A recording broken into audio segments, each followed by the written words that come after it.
코스피 200 투자의 정석 시간입니다. 오늘 이 시간은 KB투자증권 도곡 PB센터의 김재현 차장 모시고 말씀 들어봅니다. 안녕하세요. 안녕하십니까. 네, 오늘은 나오신 날 또 마침 또 예. 코스피 200 종목도 흐름이 좋네요. 예, 맞습니다.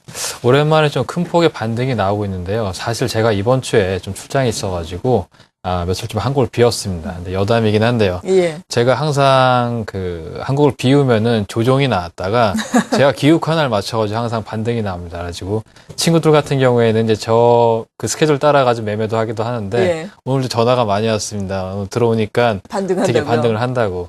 굉장히 즐거운 기분으로 오늘 출근을 했는데요. 그동안의 코스피 200 종목들 한 주간 흐름은 굉장히 좀 좋지 않았습니다. 실적 악화와 불리한 환율 또 지속적인 매도까지 썩 좋지 않은 흐름을 보여줬었는데요. 일단 지금 정도 지수 따르면은 항상 말씀드리지만 기술적인 반등이 가능한 구간으로 이제 들어서고 있습니다. 대표적으로 오늘 조선주의 움직임이 좀 돋보이는데요. 낙폭 과대에 따른 반등이 좀 나오고 있고요.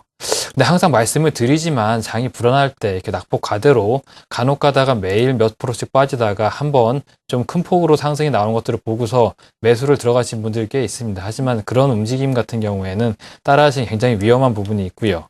차라리 실적 기대감이 있는 부분을 주목을 하시길 바라겠습니다. 지속적으로 하이닉스와 LG 디스플레이, LG의 움직임이 양호합니다. 물론 실적 기대감이 있고요. 또 지속적으로 상승이 나오고 있는 부분이 있는데 하반기까지 올 연말까지 지속적으로 좀 이어질 수 있을 거라고 보여지고 있습니다. 오늘 대부분의 종목들이 오랫동안 눌렸던 만큼 상당폭의 부분들이 보너스를 보이고 있는데요. 화학주와 금융주 역시도 낙폭 과대에 따른 좀 상승이 나오고 있습니다. 오늘 비교적 양호한 흐름으로 편안한 주말을 좀 맞을 수 있을 것 같은 예감이 들고 있습니다. 네. 일단은 추세적인 상승을 논하기에는 아직 이른 시점이겠지만 기술적으로나마 반등이 가능한 시점이다라고 평가해 주신 점은 긍정적인 것 같습니다. 지난 한 주간의 코스피 시장, 코스피 200 종목들의 흐름을 좀 되짚어봐야 할 텐데요. 그래도 좀 계속해서 반등을 해왔어요. 맞습니다. 종목별로 보자면 어떻습니까? 지난주에 이어가지고 제약주의 움직임이 굉장히 좀 돋보이고 있습니다. 상승 종목 5가지 중에 지난주에는 3가지 종목이 있었죠. 이번 주에는 일단 2가지 종목이 있습니다. 1위를 했던 종근당 같은 경우에 무려 19.67%의 시력률로 신약 개발에 따른 기대감으로 상승을 좀 보여주었습니다. 두 번째로 이제 대원 강업이라는 종목인데요. 19.25%로 2대 주주인 고려 영적분이 지분을 확보하면서 지속적으로 좀 매입을 하면서 종목의 상승이 있었습니다. 3일날 빙그레 같은 경우에는 19.11%로 중국 기대감으로 좀 상승을 했는데 초코파이에 이어가지고 바나나 맛 우유가 굉장히 좀 선풍을 일으키고 있다고 합니다. 기대감이 올랐고요. 4위도 역시나 좀 음식료 업종이죠. 오뚜기, 원화 강세 수혜를 보면서 큰 폭의 상승을 보여주었고 5일날 한미약품 같은 경우에도 제약주 강세에 따른 양호한 흐름을 한 주간 좀 보여주었습니다. 네. 이와 반면에 좀 부진한 흐름을 보였던 종목군들은 어떤 게 있었습니까? 일단 첫 번째로 하늘 이화를 들 수가 있습니다. 자동차 부품주로서 지속적인 매도가 나오고 있는데요. 거기에다 소송까지 겹치면서 악재가 좀 겹쳤습니다. 마이너스 16.64%로 하락률 1위를 올랐고요. LG 패션 같은 경우에는 3분기 실적이 좀 부진하면서 그동안에 이제 겨울 기대감으로 약간 상승한 부분이 있었는데 상승 부분을 그대로 좀 반납을 하고 있습니다. 세 번째로 이제 웅진 에너지를 들 수가 있는데요. 마이너스 10.30%. 업황 부진에다가 이제 모기업에 대한 약간 불신까지 시장에서는 좋지 않은 분위기로 받아들이고 있습니다. 네 번째로 IS 동소를 들 수가 있습니다. 기간 매도에 따른 매물이 좀 나오면서 마이너스 10%대의 수익률을 보이고 있습니다.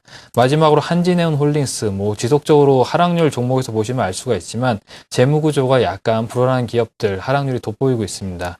해운항 업황에 따른 좀 부진과 또 기관들의 이제 매도로 인해 가지고 하락률 5위에 랭크됐습니다. 네, 이렇게 종목별로 지난 한 주간의 흐름까지 쭉 살펴봤습니다. 그리고 앞서서 전반적인 지수를 말씀해 주시면서 기술적인 반등이 가능한 구간이다라고 말씀해 주셨는데 기술적인 반등이 가능하다면 어느 정도 선까지 올라갈 수 있을지 그리고 다음 주에는 여러 가지 정치적 이벤트가 대외적으로 있지 않습니까? 맞습니다. 이러한 정치적 이벤트에 따른 변동성은 어느 정도나 나타날지 다음 주의 흐름이 궁금한데요. 일단 이번 주 흐름이 좋지 않았습니다. 예. 그렇기 때문에 종목들의 낙폭이 굉장히 좀 컸었죠. 하지만 일단 낙폭 과대에 따른 기술적 반등이 말씀드린 대로 나올 수 있는 구간입니다. 그렇기 때문에 다음 주 흐름은 이번 주에 비해서 상대적으로 양호할 예상입니다. 지속적으로 말씀을 드리는 부분인데요. 1900선 이하에서는 저점에 대한 공감대가 형성이 되면서 매수하기에 좀 굉장히 좀 매수하기에 유리한 사항들이 연출이 되고 있습니다. 그렇기 때문에 상대적으로 수익을 보기가 쉬운 구간이고요. 그렇다고 하더라도 앞서 말씀드린 바와 같이 낙폭 과대에 따른 부분을 보고서 들어가는 부분은 굉장히 좀 조심을 하셔야 됩니다. 낙폭이 컸기 때문에 상대적으로 주식이 싸 보입니다. 그렇기 때문에 한 차례 큰 반등이 나오면은 사고 싶은 욕구가 굉장히 들게 되는데요. 저 역시도 마찬가지입니다. 하지만 그럴 때 오히려 좀 더디게 가더라도 실적 기대감이 있는 종목과 또 하반기 턴어라운드 하는 종목에 집중을 하신다면은 일정 기간이 흐른 후에는 분명하게 그 차이를 느끼실 수가 있습니다. 일단 다음 주는 변수가 많습니다. 미국의 대선이 있고요. 우리의 옵션 만기가 있습니다. 그렇기 때문에 변동성이 좀 커지는 구간이 들어가게 되겠죠. 변동성을 이용해서 변동성 매매를 좀 하시라고 말씀을 드리고 싶습니다. 하지만 변동성 매매를 해야 되는 종목군들 같은 경우에는 앞서 말씀드린 바와 같이 낙폭 가대를 보고 들어가시는 게 아니라 실적 기대감이 있는 종목들이 빠졌을 때 매수를 계단식으로 하셔야 됩니다. 일단 대표적으로 IT 주들을 들 수가 있습니다. 제가 첫 방송 시작하면서 주식의 역사적인 움직임을 말씀을 드렸습니다. 대부분의 종목들의 역사적인 움직임에 따라 움직이는데 그 중에서 IT 주들 같은 경우에는 겨울철에 반등을 시작하면서 봄까지 이어지는 패턴이 좀 지속이 되고 있습니다. 이번 겨울도 역시나 IT 주들 좀 저가에서 반등을 시작했고 일정 부분 좀 반등을 했습니다. 하지만 추세적으로 이어질 수 있을 거라고 보여지고요.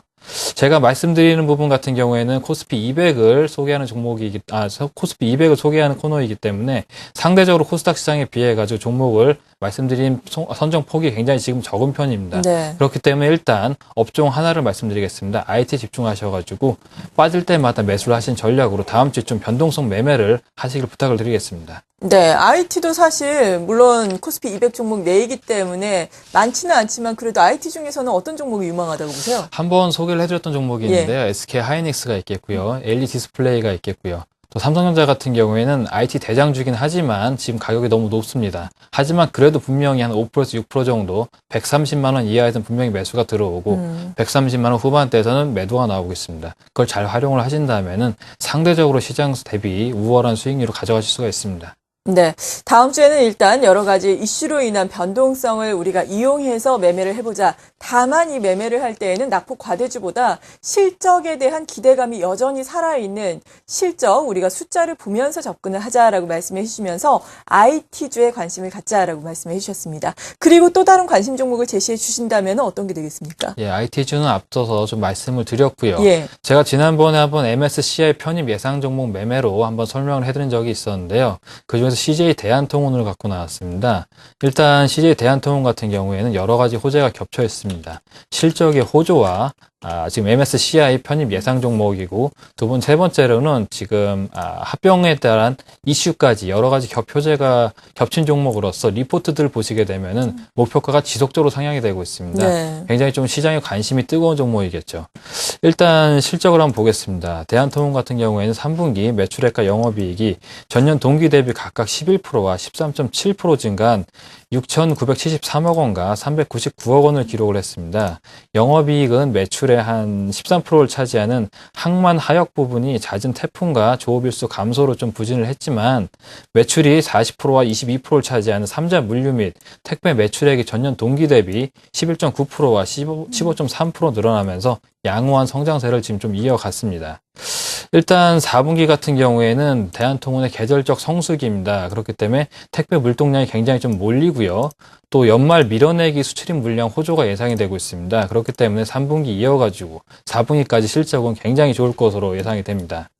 지금 CJ 대한통운 단독 기준으로 연간 한 21% 정도 예상이 되고요. CJ GLS와 통합할 시에는 40%에 근접할 전망을 예상을 보이고 있습니다. 최근 CJ GLS와 합병이 다시 대두가 되면서 합병 시너지 효과도 상당할 것으로 예상이 되고 있는데요. 현재 주가는 2013년도 실적 대비 PBR 1.2배로 최근에 상승분이 있지만서도 아직도 굉장히 비싸지 않은 주가를 보유하고 있습니다. 그렇기 때문에 아직까지 매수 유효하겠고요. 일단 하반기까지 한 12월까지는 지속적으로 좀 보셔도 되는 종목으로 예상이 됩니다. 네. 사실 지금 PBR 1.2배로 아직까지도 저평가가 돼 있다라고 말씀은 해주고 계시지만 차트상으로 보자면은 접근을 하기가 쉽지 않다라고 생각하시는 분들도 많을 것 같아요. 맞습니다. 오늘 52주 최고가 또 기록을 하고 예, 있는 맞습니다. 상황이거든요. 예. 그렇다면 목표 주가를 차장님께서는 어느 정도까지 설정을 하고 계세요? 지금 선에서 한 20% 정도 위로 업을 보고 있는데요. 예. 물론 차트를 보고 접근을 하시면은 매수하시기가 쉽지가 않습니다. 근데 저는 늘상 말씀을 드리지만 수익을 보시려면은 고점 차트를 두려워하시면 안 됩니다. 대부분의 개인 투자자분들이 실수를 많이 하시는 부분 같은 경우에 그 저점 차트를 굉장히 좋아하십니다. 네. 하지만 업황이 돌아서고 실적이 돌아서는 것을 기다릴 때까지는 굉장한 시간이 걸리겠죠. 그 사이 올라가는 종목들이 보이겠고요. 그 올라가는 종목들 중에 한 가지 것들이 이 52주 신고가를 돌파하는 종목들입니다. 52주 신고가를 돌파했다는 의미는 차트상으로 굉장히 우세하면서 실적과 그 기간의 수급이 동반됐다는 의미이기 때문에 네. 현재 시점에서 가장 핫한 종목이라고 할 수가 있습니다.